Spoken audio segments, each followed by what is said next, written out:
Doctor Mohammad ইউনূসকে বন্ধুত্বের বার্তা দিয়েছেন। এবার সেই বন্ধুত্বের এক ঝলক সামনে এলো। সম্প্রতি পাকিস্তানের একটি কার্গো জাহাজ বাংলাদেশ পাকিস্তানের সম্পর্কের নতুন মোড়। ভারতের হাহাকার, পারবে কি ডক্টর ইউনূস সম্পর্ককে টিকে রাখতে?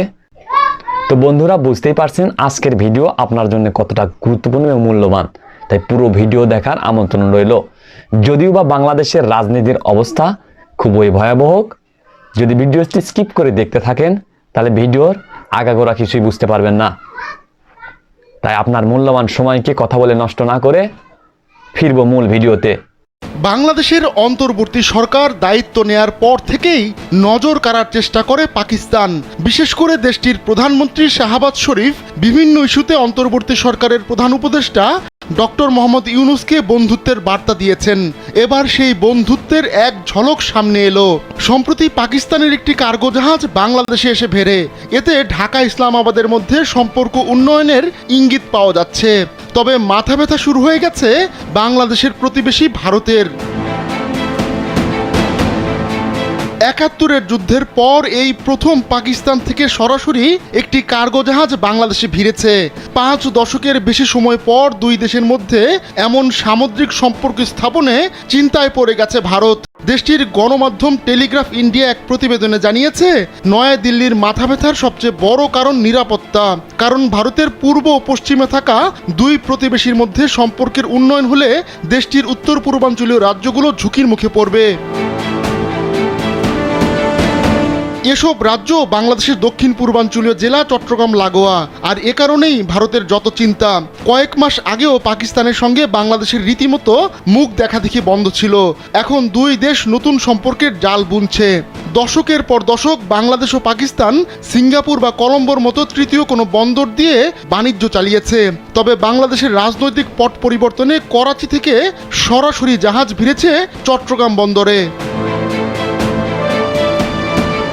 বিশেষজ্ঞদের শঙ্কা, এখন যেহেতু পাকিস্তানি নৌযান সরাসরি চট্টগ্রামে আসবে, সেক্ষেত্রে বাংলাদেশে নিষিদ্ধ পণ্য আসা এবং সেগুলো ভারতের বিদ্রোহী গোষ্ঠীদের কাছে পৌঁছানোর সম্ভাবনা উড়িয়ে দেওয়া যাচ্ছে না। ২০০৪ সালে চট্টগ্রামে উদ্ধার হওয়া ১০ ট্রাক অস্ত্রের দিকে ইঙ্গিত করে এমন কথা বলছেন বিশেষজ্ঞরা। দক্ষিণ এশিয়ায় এখনো পর্যন্ত অবৈধ অস্ত্রের এত বড় চালান আর কখনো জব্দ হওয়ার ঘটনা ঘটেনি। ওই ঘটনার পর থেকেই চট্টগ্রাম ও মোংলা বন্দরে কোন দেশের জাহাজ ভিড়ছে তা নিয়ে অতিরিক্ত সতর্কতা বজায় রেখেছে ভারত। এমনকি সাবেক প্রধানমন্ত্রী শেখ হাসিনার ওপর নিজেদের প্রভাব খাটিয়ে নয়াদিল্লি এই দুই বন্দর থেকে চীনকে দূরে রাখতে পেরেছে।